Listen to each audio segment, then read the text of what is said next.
رسول الله صلی الله علیه و آله وسلم حدیث مبارک ته چې د زړو ته هم زنګ لګېږي، لکه څنګه وسپنې ته زنګ لګېږي دغسې زړو ته هم زنګ لګېږي.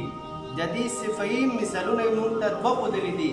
د حدیث کې راځي چې که د هر څوک دغه زنګ ختمول غواړي نو دغه د دغه صورت ځان کې راولي، یعنی خپل دي کي نو دغه زنګ به ختم شي.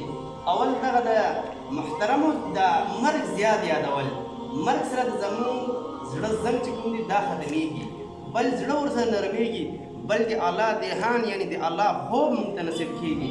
دویم هغه تلاوت، قرآن مجید تلاوت چې موږ هم موږ صحیح په خپل ژوند کې 24 घंटे کې څه وخت وبسو، په هغه وخت کې موږ تاسو د قرآن تلاوت کو نو په دې سره هم د زړه زنګ ختمېږي. رسول الله صلی الله علیه وسلم موږ ته دوه طریقې ښودلې دي چې یوه طریقه دغه ده مرګ یادول، دویمه طریقه دغه ده چې موږ به تاسو زیات نه زیات د قرآن تلاوت وکړو نو هغې سره هم د زړونو زنګ ختمېږي.